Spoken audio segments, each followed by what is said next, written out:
Ok. O tema proposto para essa conexão fonte era quando nos esquecemos do Senhor, quando parece que Deus já não faz muito sentido para a nossa vida e a gente começa a deixar Deus de lado. E para tratar sobre esse tema do esquecimento de Deus e como isso acontece e qual a solução para isso, eu quero usar especificamente um capítulo de Jeremias, que é o segundo capítulo. Então, eu vou passar por diversos textos desse capítulo que fala muito sobre esse tema.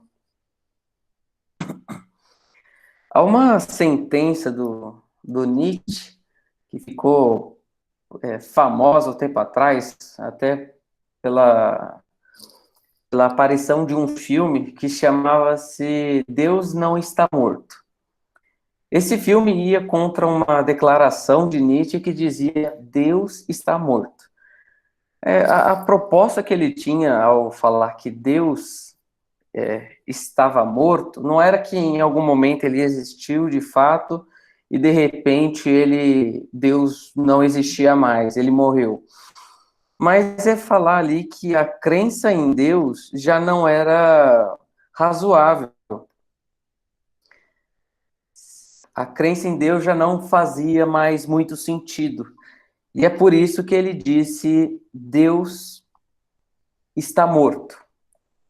Bem, ao olhar para a nossa sociedade hoje, até mesmo para a igreja, algumas igrejas, a gente percebe que essa afirmação de Nietzsche, que Deus está morto, parece que é verdadeira.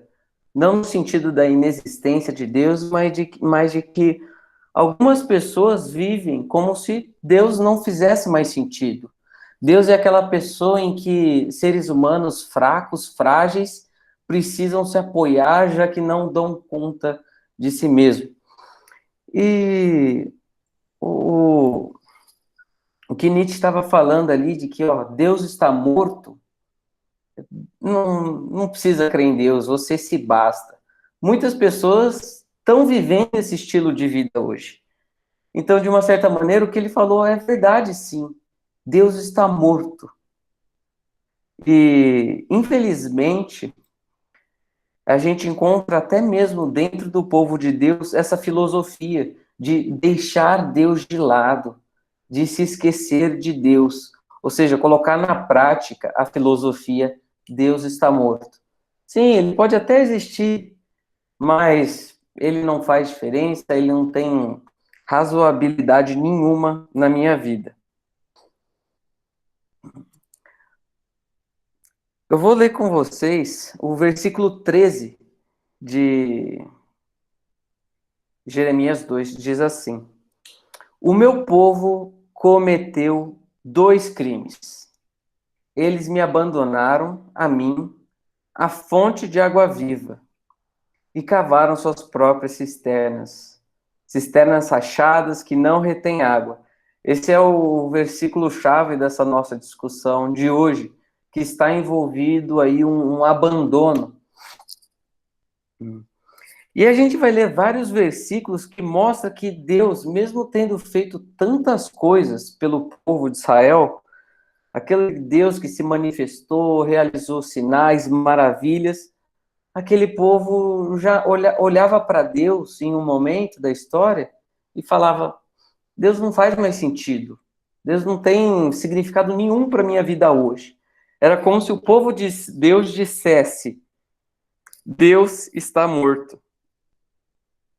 E vale a pena a gente lembrar que Deus tinha dito que a permanência na terra prometida ia depender da obediência, da manutenção desse relacionamento com Ele. E bênçãos iriam derivar dessa obediência e maldições iriam decorrer de uma desobediência. Como a gente conhece a história, o povo optou pela desobediência. E Deus, como justo, tinha que executar essa sentença de tirar o povo de lá.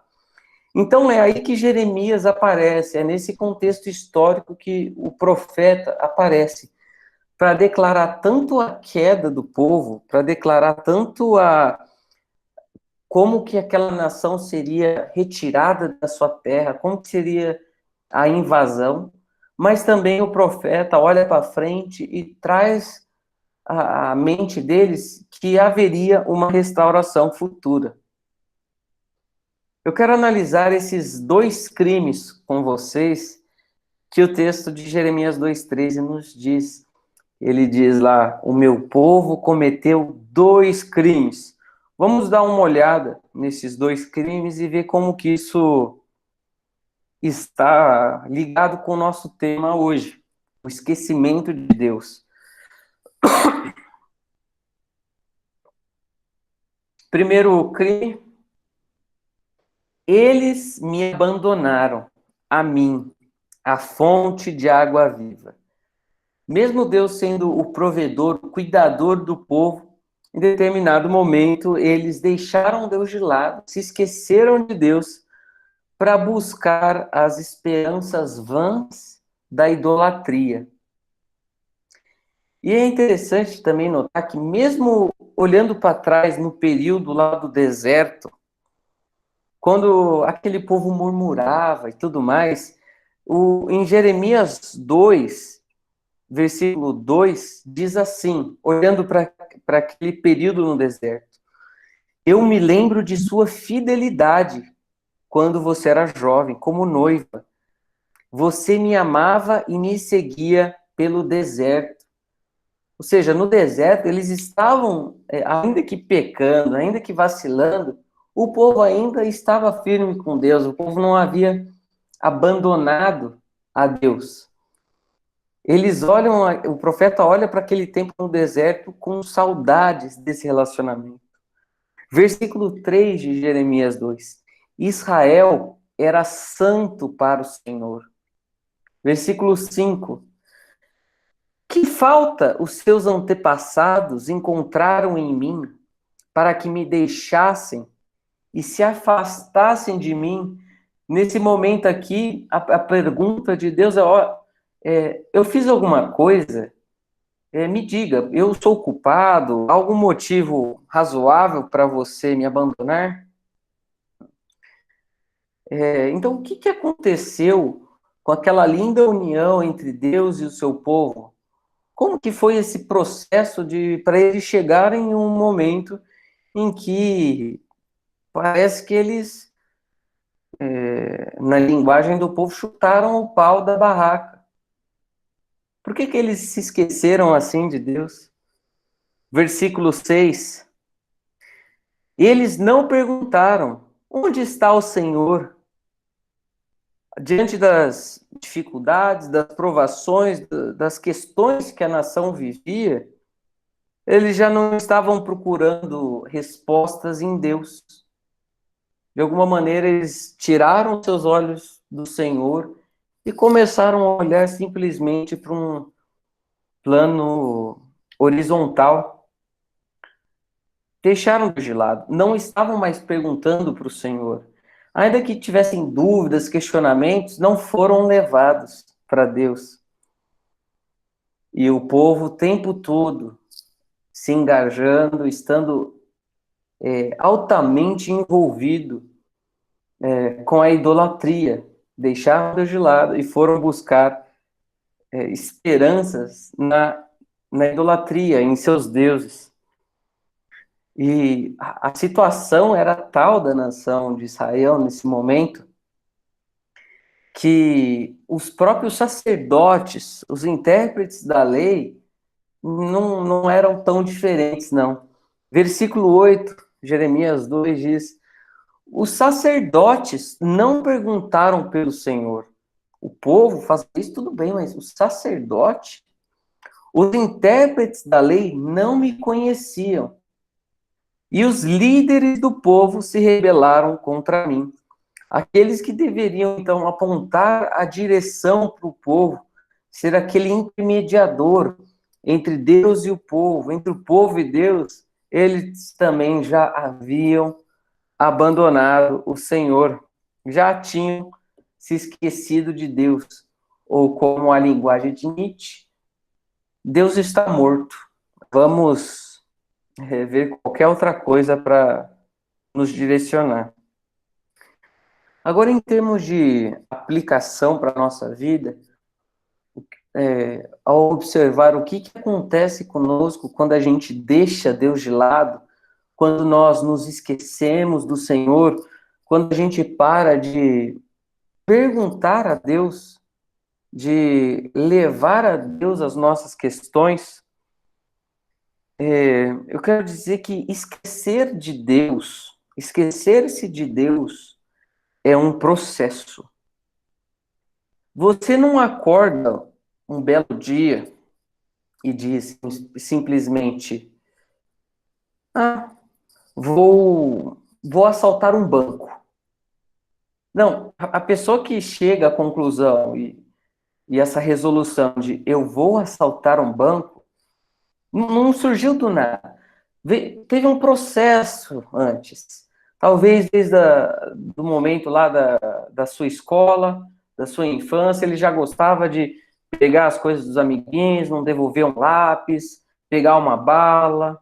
E conforme o tempo foi passando, ele foi aumentando, foi crescendo, até que um momento, com o passar do tempo, esse processo de concessões gerou em um fato maior, como o assalto a um banco. A mesma coisa acontece com a nossa vida com Deus.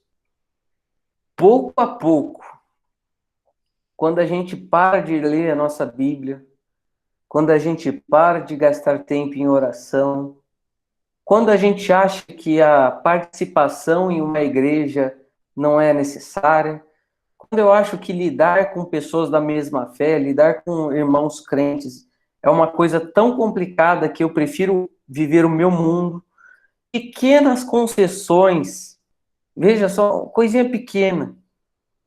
Se você somar a isso o tempo, isso pode te levar para o esquecimento de Deus, para o abandono a Deus. Foi o que aconteceu com a nação de Israel. É um processo de pouco a pouco deixar Deus de lado. Eu tenho eu tive um professor que ele dizia a seguinte frase: pequenas concessões geram grandes rombos. Pequenas concessões geram grandes rombos. Para pensar na imagem de um buraco. A gente que tem a nossa igreja lá em Barão Geraldo entende que Barão Geraldo é cheio de buraco. E o que um buraco precisa para aumentar de tamanho? O que eu preciso fazer para que um buraco aumente o seu tamanho? Nada. Basta eu deixar aquele buraco do jeito que ele está, que com o passar do tempo, aquele buraco vai aumentando, aumentando e aumentando. Por isso a nossa vida com Deus precisa ser constantemente cuidada. A gente observa buracos, vai e fecha. Não, mas por que eu vou fechar se vai abrir de novo? Vai e fecha.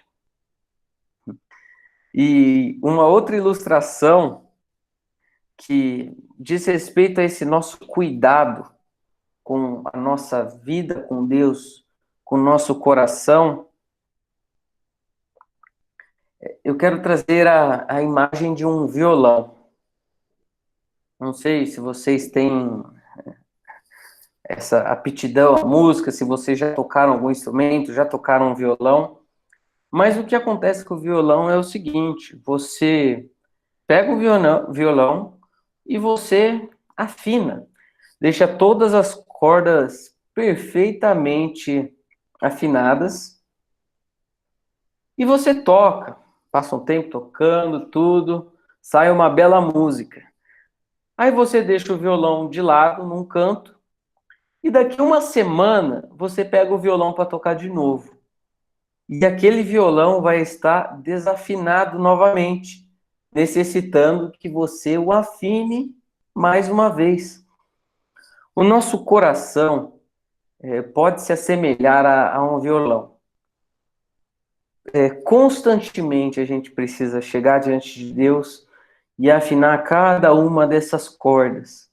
Ver aquelas áreas da nossa vida que estão desafinadas, que não estão em sintonia com a música de Deus, e a gente precisa constantemente. Então é um processo em que a gente vai deixando de afinar o nosso coração, que isso vai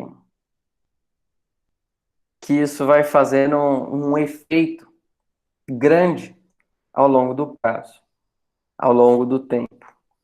Por isso, pequenas concessões geram grandes rombos. Esse, então, foi o primeiro crime.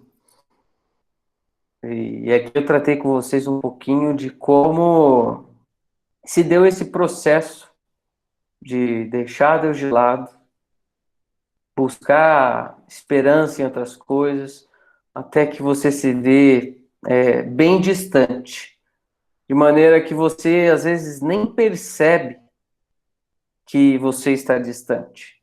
E é aí que mora a grande dificuldade dessa nossa vida com Deus. A gente muitas vezes não consegue chegar à conclusão: nossa, eu estou afastado, nossa, eu estou distante. Como é algo de pouquinho em pouquinho, como são pequenas concessões, a gente não consegue perceber o dano que aquilo está causando para a gente.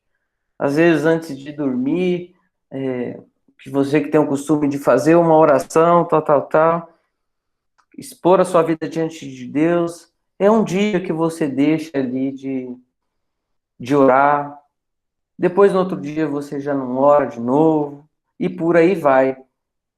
E eu não estou dizendo que se você passar um dia sem orar à noite, que isso daqui já significa que você está desviado. Mas às vezes a gente vai abrindo essas brechas. E como essas brechas muitas vezes não são erradas em si, a gente não percebe. E quando a gente se vê e fala: nossa, eu não estou orando mais. E o segundo crime foi: eles não somente, como a gente leu no versículo anterior, eles não somente abandonaram a mim, a fonte de água viva, mas eles cavaram as suas próprias cisternas. Cisternas rachadas que não retêm água. Vale a pena a gente lembrar que na Palestina a água era um luxo. Em uma época de recursos escassos, era necessário a cisterna.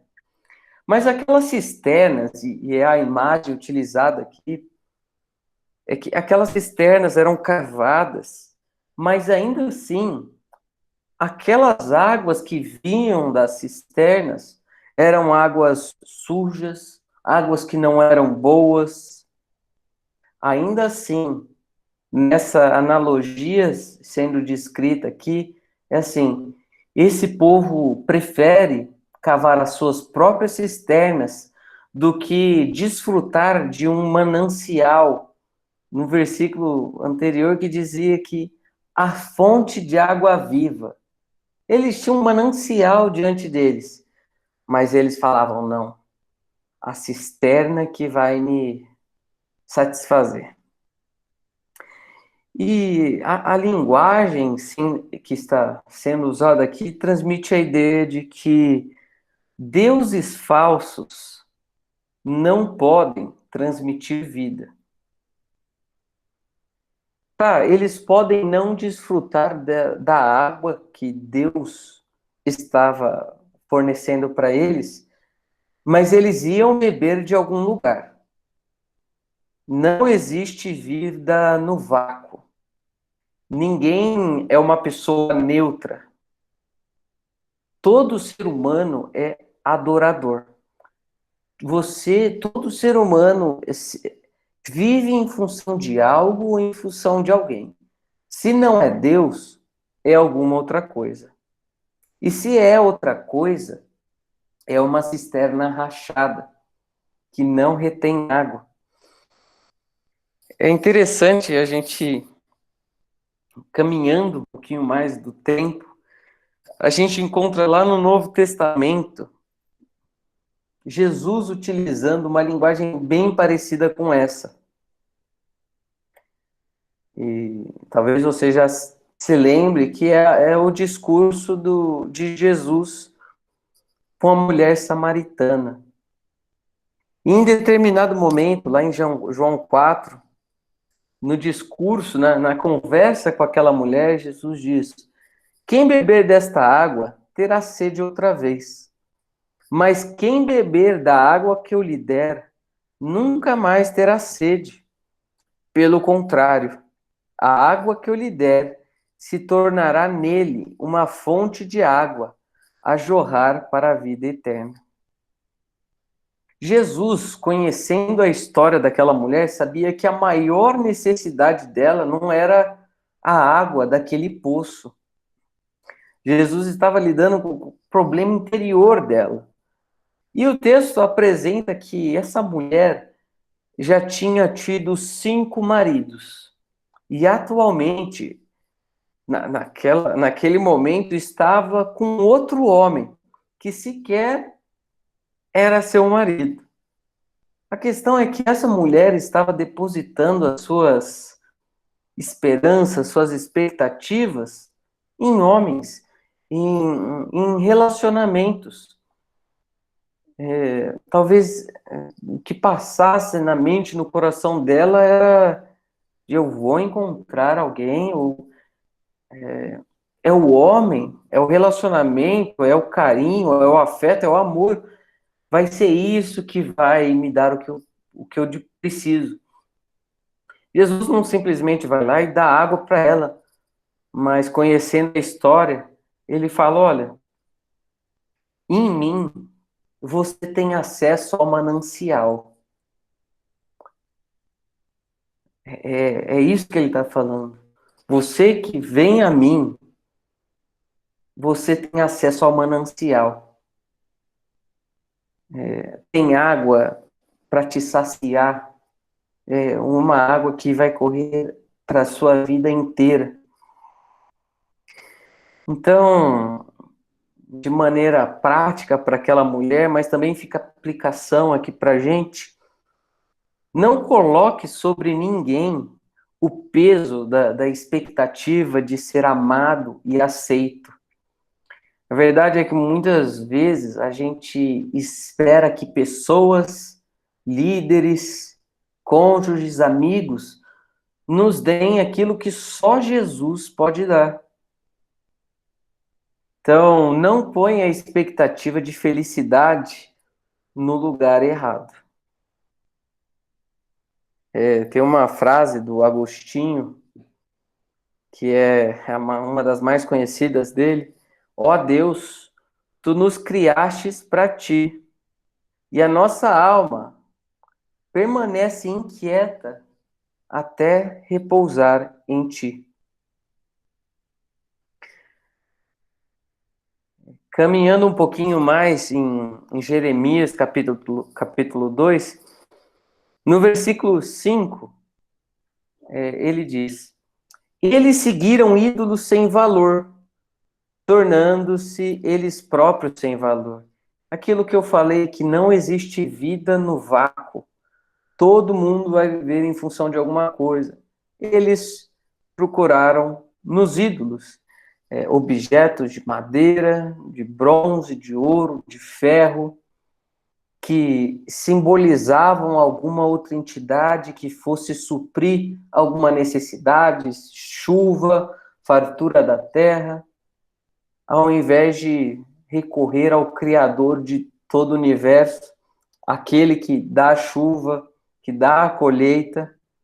Eles preferiram recorrer aos deuses, talvez aquilo que eles pudessem apalpar, pegar, ver, andar junto, porque a vida com Deus, uma jornada de fé com Deus, em que eu não tenho nada assim para pegar, para andar comigo, é muito difícil. Versículo 8. Os profetas profetizavam em nome de Baal, seguindo deuses inúteis. Os próprios profetas, eles não simplesmente, como a gente já leu anteriormente, eles não apenas pararam de buscar auxílio e de se relacionar com Deus. Eles foram buscar em Baal. Versículo 11. Alguma nação já trocou os seus deuses? E eles nem sequer são deuses. Mas o meu povo trocou a sua glória por deuses inúteis. Ele está falando aqui, olha, os povos pagãos, parece que eles são mais leais aos deuses deles do que vocês ao Deus verdadeiro. Eles estão lá com os deuses falsos e se mantêm apegados a eles. E você, que fica indo de um lado para o outro? Versículo 25. Mas você disse, não adianta. Eu amo os deuses estrangeiros e continuarei a ir atrás deles.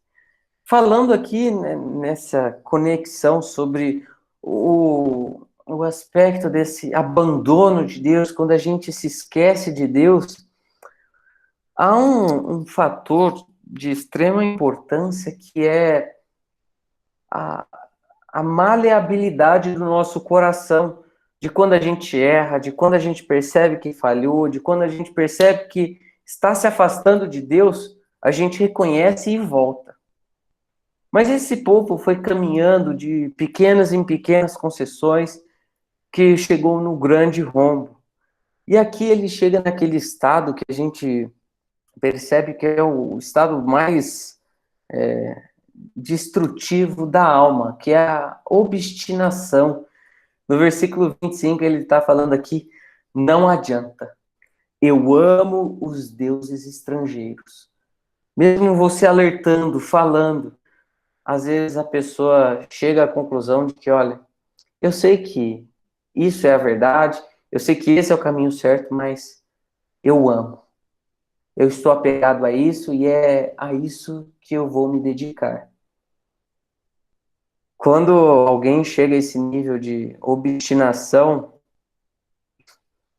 é um estado triste, que a gente tem que orar ao Senhor para que, de alguma maneira, Deus intervenha e quebrante, que Deus quebre os pés dessa pessoa, para que essa pessoa possa voltar a Deus.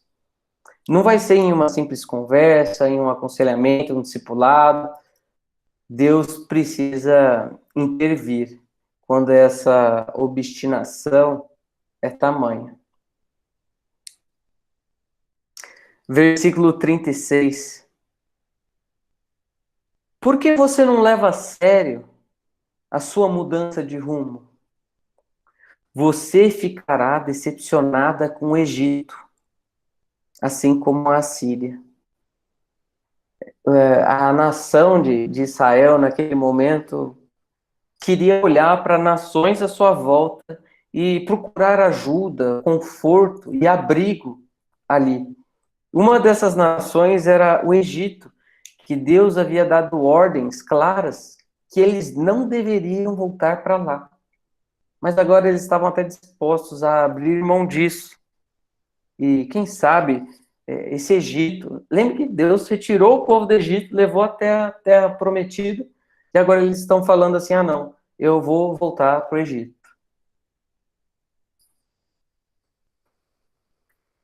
Versículo 23, é utilizado uma figura para mostrar essa inquietação do coração do povo de Israel.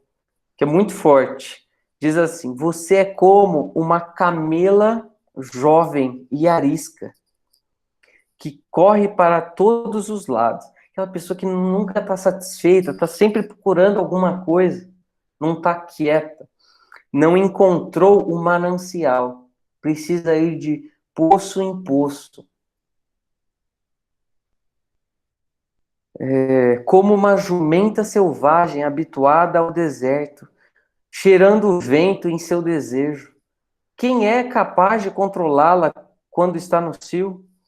Os machos que a procuram não precisam se cansar, porque logo encontrarão a que está no mês do cio.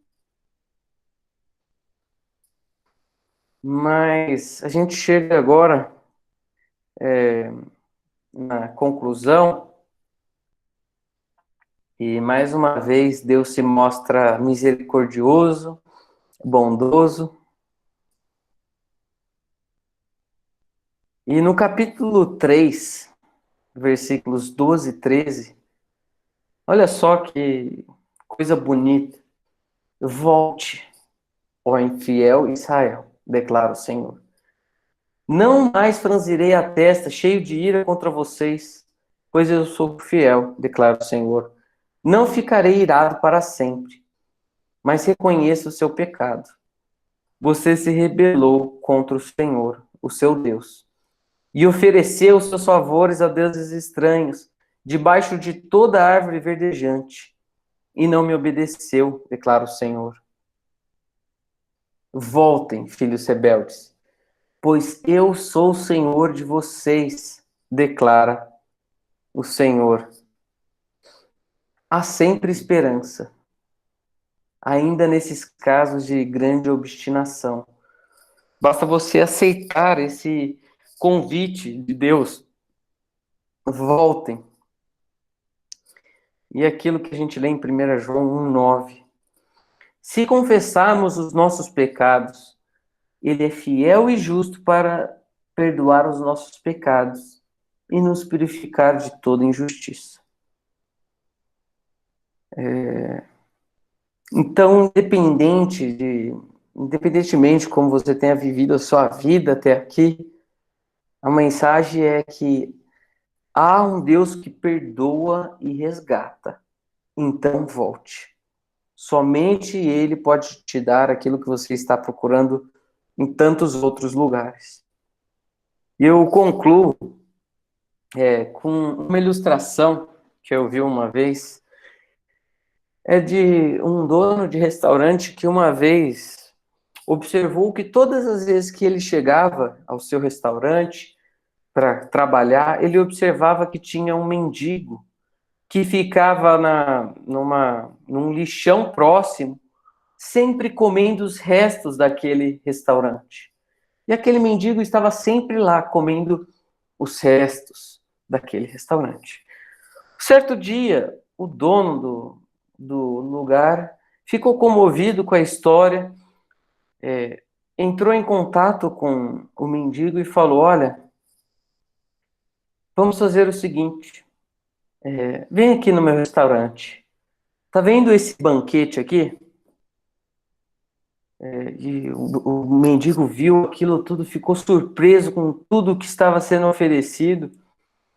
E ele falou: olha, você vai poder comer todos os dias aqui, de graça. Eu não quero que você mais fique naquele lixão. Você tem acesso agora a esse banquete. E nós teremos a maior alegria do mundo em te ver participando desse momento aqui, participando desses pratos maravilhosos. Ele ficou super contente. Nos dias seguintes estava sempre lá, procurava se arrumar, ficar mais adequado e ficou comendo lá por alguns dias. Até que passam-se alguns meses, passam-se algum tempo, e o dono do estabelecimento percebe que ele não estava mais indo lá. E é então quando ele descobre, o dono do estabelecimento sai do restaurante e olha, o mendigo tinha voltado a comer o lixão. E é isso que acontece conosco, com a nossa vida com Deus. Quando nós temos acesso ao manancial, ao banquete, à vida com Ele, e ainda assim a gente prefere se alegrar e se alimentar no lixão do pecado, do afastamento, do esquecimento do Senhor. Que Deus nos dê misericórdia para sempre estarmos atentos às pequenas concessões que nós fazemos e que Ele nos dê humildade para que sempre que necessário nós possamos voltar.